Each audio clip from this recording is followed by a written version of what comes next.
Welcome to Fear Spiral. They say the dead sleep peacefully beneath the earth, but in one graveyard they don't sleep at all. In a small forgotten village in the Midwest, there is an ancient graveyard that no one dares to visit. The villagers say that every night the corpses in the graveyard sit upright in their graves, and those who are buried in the graveyard don't stay buried for long. Their bodies just disappear. No trace, no memory, not even a name.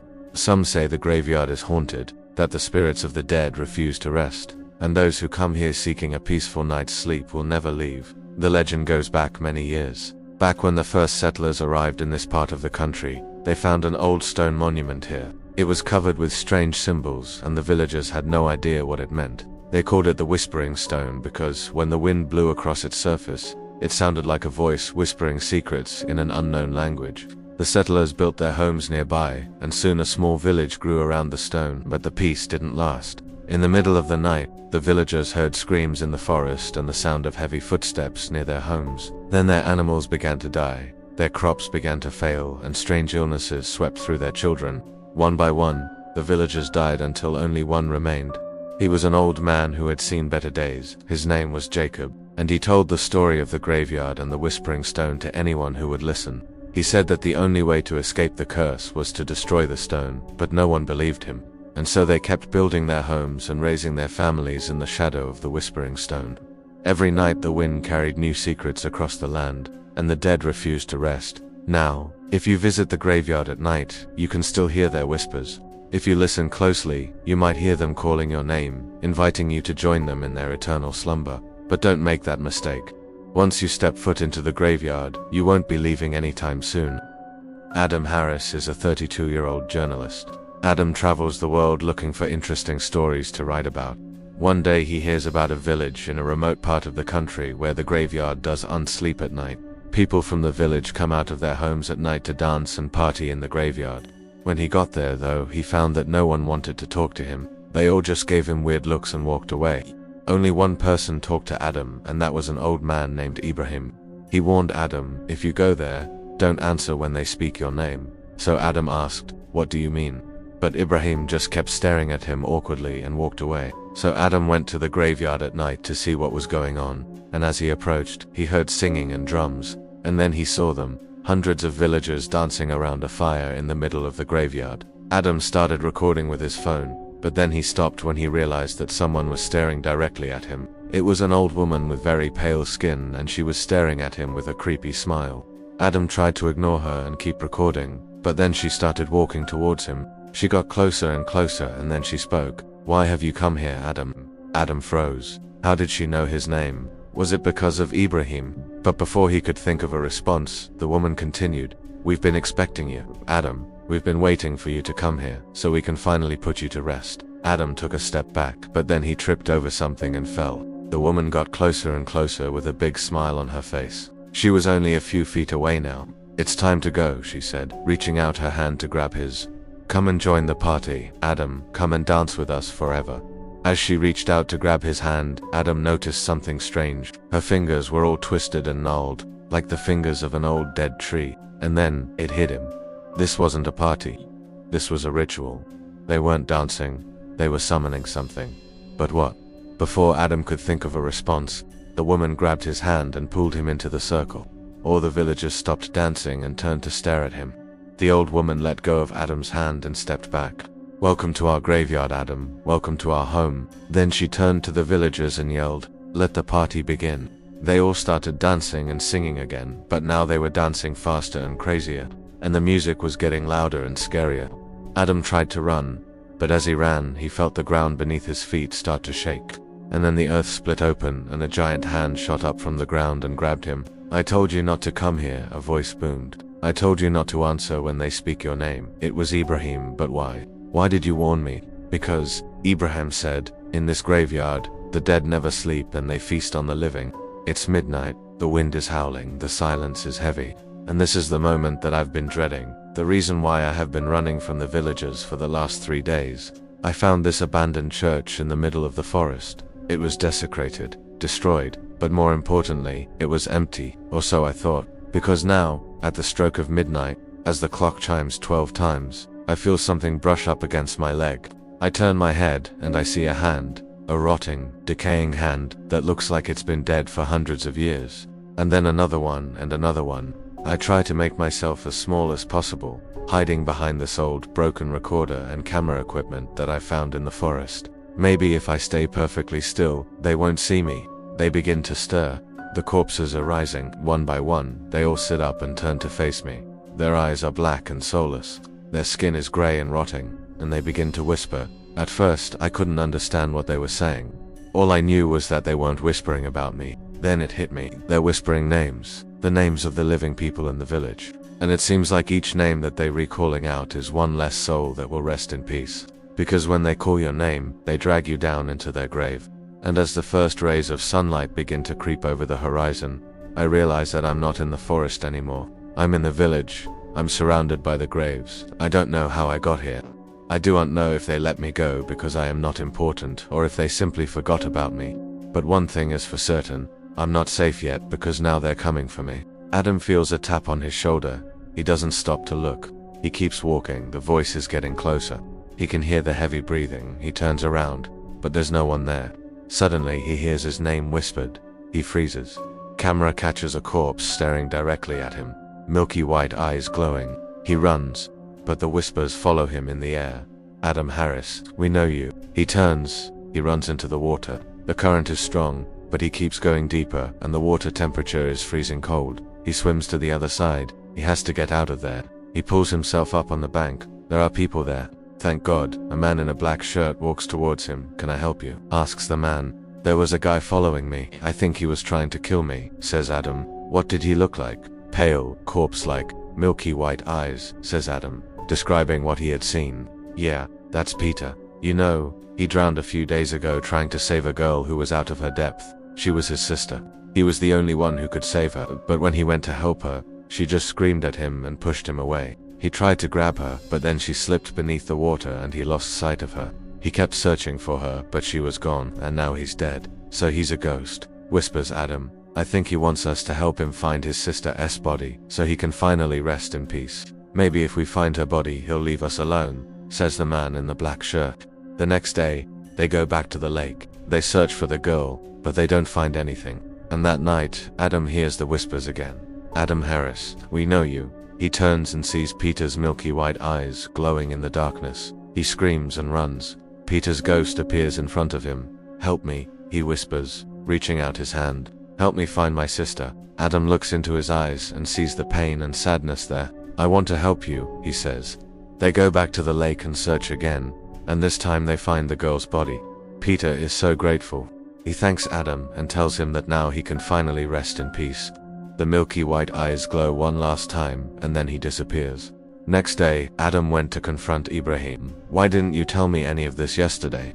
You could have saved us a lot of trouble. Ibrahim looked at him, his face pale and drawn. I wanted to, but I couldn't. There's something you need to know about this graveyard. Something terrible happened here centuries ago. A powerful genie made a pact with a sorcerer to remain in this graveyard forever. In exchange, the genie would grant the sorcerer's wishes and protect him and his family. But the sorcerer betrayed the genie and tried to steal his power. So now the genie has cursed this graveyard. None of the bodies buried here can find peace. Their souls are trapped here, and their spirits wander these grounds, whispering the names of those who have wronged them in life or in death, and that terrible curse continues to this day. Adam felt a chill run down his spine. So what does it mean when they whisper my name? Ibrahim's eyes were wide with fear. When they whisper your name, the grave is already calling for you. Suddenly, the ground beneath their feet began to shake, and the graves around them started to moan. One by one, the headstones cracked and split open. One of the coffins even lifted up, revealing a skeleton wearing an old military uniform. It looked like the very embodiment of death, and it beckoned to Adam with a finger. Then it vanished along with the coffin. We have to get out of here, Adam shouted over the din. This place is insane. It's like something out of a horror movie. As they turned to leave, more skeletons started rising from the ground, and they all seemed to be calling out to Adam. Run, Ibrahim screamed. They want you, Adam, they want you dead. And in that moment, Adam knew that Ibrahim was right. These skeletons, these zombies, whatever they were, they did want him dead. He could feel their evil, hateful presence all around him, and he could hear their whispers in his ear. Kill him, Kill him, to be continued. The ground where Adam came to dig up secrets had already given up its dead. Now he was just being a nuisance. But he wasn't done yet. He came back with more equipment, determined to stay longer and uncover more of the village's buried secrets. He brushed away the dirt and began digging. Soon, he heard the whispers of the dead villagers. They told him things they had taken to their graves, their darkest secrets. He heard about infidelity, crimes and hidden sins. Then suddenly, as he brushed away some more dirt, several corpses rose up from the ground together.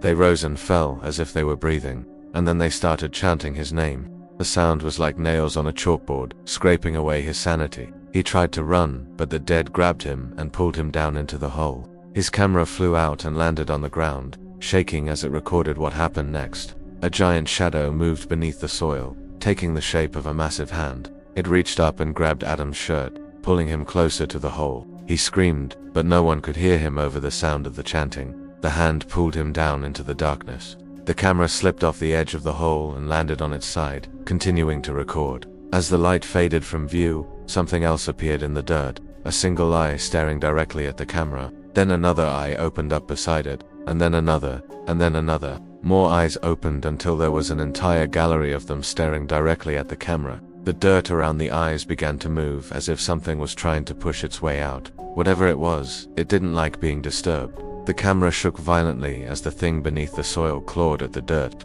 It wanted to get out, but before it could, the ground above it gave way. The hole that Adam had dug had become too big and too deep. It collapsed, taking all of the dead villagers with it. The camera tumbled end over end until it landed on its side. The eye stared vacantly ahead as the dirt slowly filled in the hole, covering the remains of the dead and whatever else was buried there. The forest was silent except for the chirping of crickets. The only evidence that there had ever been a disturbance here was the camera lying on the ground, recording nothing but the sound of the wind as it slowly began to fade into the darkness.